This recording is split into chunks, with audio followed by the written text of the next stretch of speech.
Hello and welcome to Money 2020 Hindsight, your cheat sheet for the least you need to know in fintech today.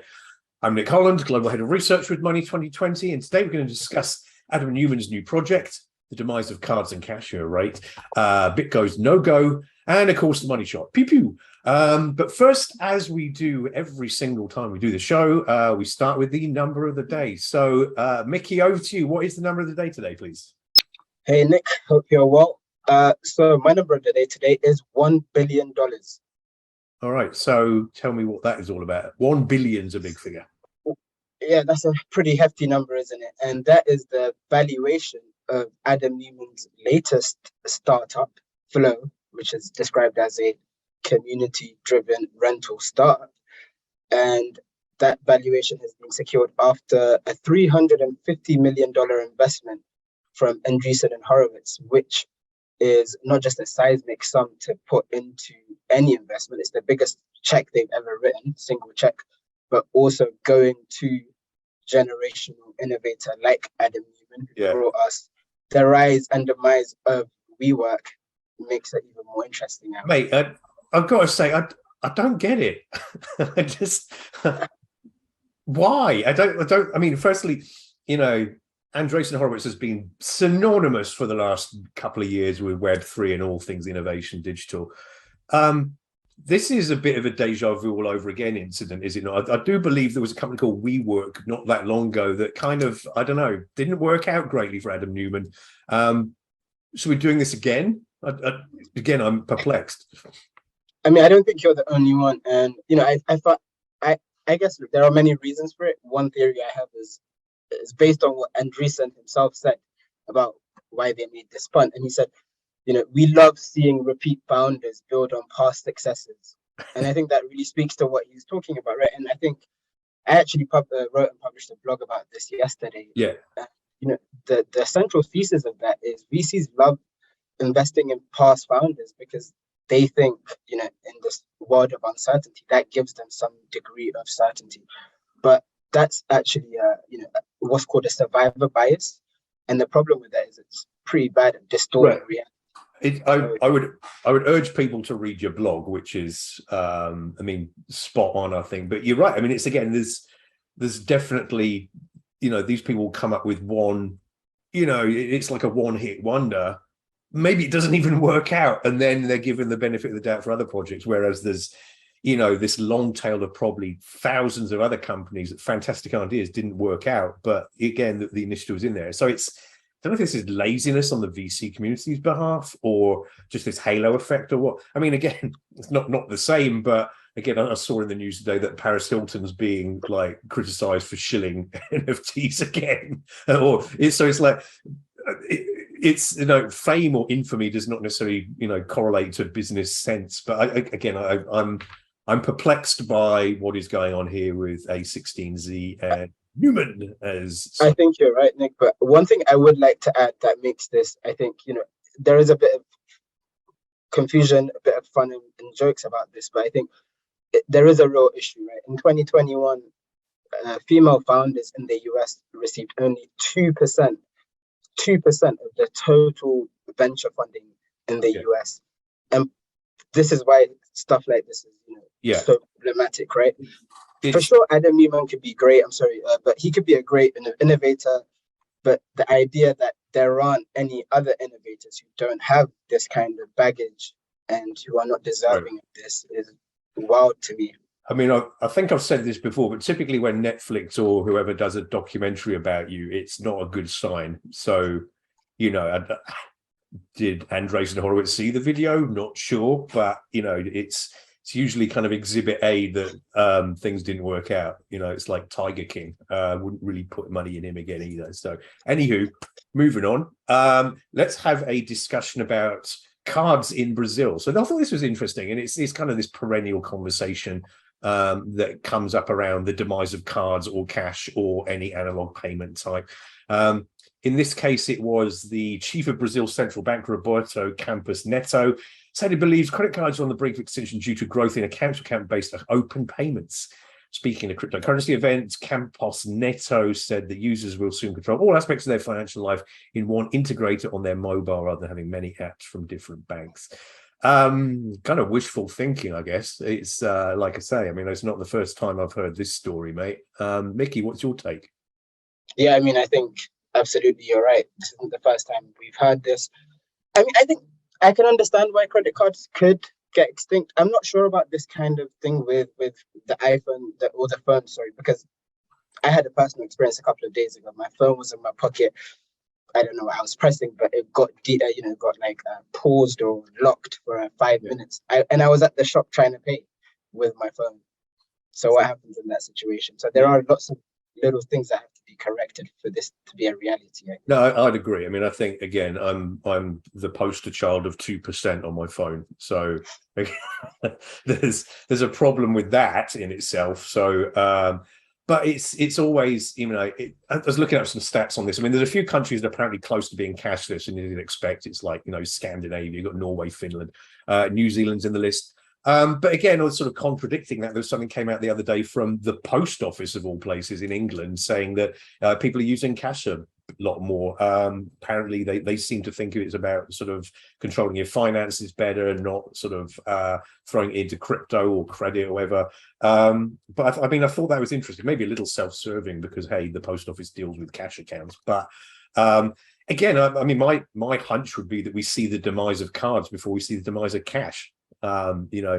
Controversial, probably not, but I mean, I do think there's, if you look at the attributes of things like CBDCs, where a lot of the conversations about let's have a currency that is ubiquitous and everyone can use it, and it's safe and it's readily accepted everywhere and it's transparent and it's got anonymity, it's sort of baked in. Sounds a lot like cash, actually. So I think the attributes of cash are probably a lot more and long lasting probably than credit or debit cards, which are, I think, as you pointed out earlier on, it's just a form factor. It's like moving from CD-ROMs to digital streaming, maybe. Yeah, I think you're spot on. I think often the oldest technologies are the hardest ones to replace, right? We've still got pen and paper. You're showing us your pen right there. Says the man holding a pen here, and exactly. So that's how I view cash. And then credit cards are like, the floppy disks, the CD-ROMs, the USB sticks, and whatever. So I think, those form factors will change, but I think cash is going to be around for a while. Yeah, I'm with you on that. All right, let's move on to the final story before we do the money shot. But let's have a chat about BitGo's no-go. So tell me about that.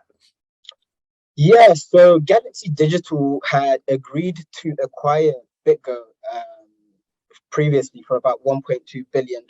And I guess in what is starting to become a common theme in acquisitions, they've now renegated on the deal, citing the fact that BitGo hadn't adequately accounted for its, or had adequate accounting done. Obviously, BitGo is not accepting that without a fight, and is now in the process of seeking over $100 million in damages for break of contract. Sounds a little musky to me. Indeed, very musky, I would say. Okay. All right. Well, let's move on. That's been the news of the day. Let's move on to the money shot, which is my favorite bit, where we have a bit of in-depth discussion. Today, our special guest is Sanjib Kalita, who is well known in the industry as Money20's editor-in-chief and all-round mustachioed, enigmatic character. Sanj, welcome, mate. How you doing?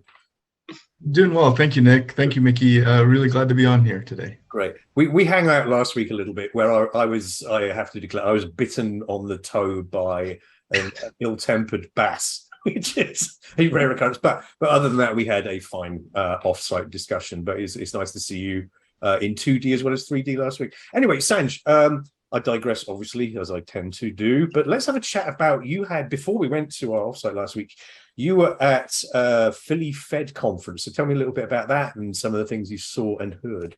Sure, absolutely. So a couple of weeks ago, I was the Federal Reserve Bank of Philadelphia had their 6th annual FinTech forum, and it was actually a really interesting set of discussions over 2 days.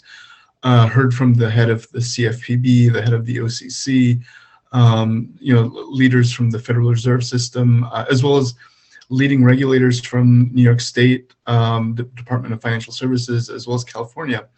And I think it was one of the takeaways that came up was being a little bit more technology agnostic and more focused on what are you actually solving for the customer or for the consumer, and that as sort of being the starting point. I thought that was very interesting, especially in light of what you were both discussing as far as, for example, with Adam Neumann's latest investment.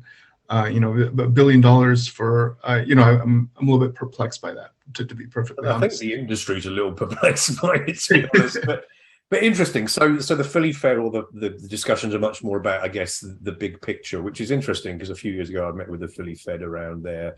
They were one of the Federal Reserve banks that was instrumental in the faster payment initiative and things like that. But I think interesting that now looking more at a macro level, Sanj. Absolutely, and so, for example, there were sessions about digital currencies and CBDCs, crypto, things that quite frankly a few years ago would have been sacrilegious for a central bank to cover. So it's sort of, I think, demonstrate, not that we need more demonstrate, but it sort of shows you where the market has gone. That's also interesting, again, because historically the Fed has been somewhat reactive. I can remember like the Fed reports came out every 3 years. So I mean, in terms of the fintech industry, that's dog years. You kind of there's one that famously came out, I think, on the cusp of the iPhone being released. So by the time it got into the public domain, it was like, I think there might be something going on with these mobile phones. So it was. I'm exaggerating, but I mean, it's good that they're focusing much more on, the more future facing and probably proactive in terms of what's coming down the pipe. And just to riff of that a little bit, really. So another speaker was Renaud Laplanche from Upgrade, and he was former founder of Lending Club, and he talked about using the credit card rails for more buy now pay later, new use cases basically. Yeah. And so I think that also goes back to some of the points that you were both talking about as well. It's like some of the rails that might be written off can be reused for other types of things. Yeah. I think, there's obviously a lot of scope in that. Again, a lot of fintech has been, let's reinvent the wheel. And I think, the wheel's been fine, thanks for a lot of these things. So it's probably good to focus on the infrastructure we have, given how difficult it is to uproot existing bank networks and things like that. And I think that the pandemic made it abundantly clear that it's, we have networks that have been in place for a very long time. And, ripping out and replacing is something that's just not on the agenda, really. Absolutely, like tearing off the bandage is not always the best strategy, I guess. Yeah, and although we could probably do with a few more COBOL programmers that aren't in there. Yes. Yes.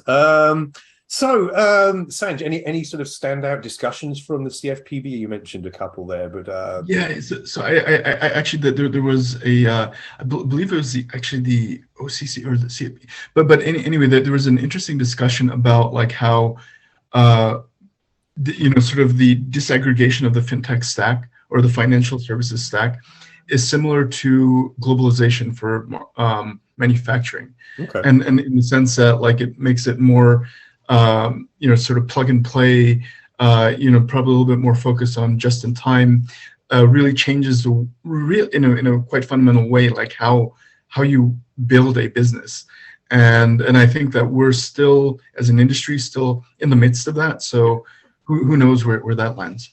Yeah, no, it is fascinating. Well, again, it's a time of, it's always a time of progression, but there's certainly, I think, again, the pandemic provides maybe sort of an inflection point for us to look back and sort of retrench and maybe consider things before jumping forward. But it's always an interesting time. So again, we are all, I guess, neck deep at the moment in terms of planning for Las Vegas as well. So that's coming down the pipe rather quickly. How many weeks is it now? It's a terrifying. I think we're down almost to single digits at this point. Yeah. I don't want to think about it. And moving on, we'll close out on that point. So, as ever, Sanjib, thank you so much for joining. Always enlightening discussions. Micky, my wingman, thanks as ever for being my co-pilot on the show. And for Money20 Hindsight, I'm Nick Holland. We'll see you again next week. Bye for now.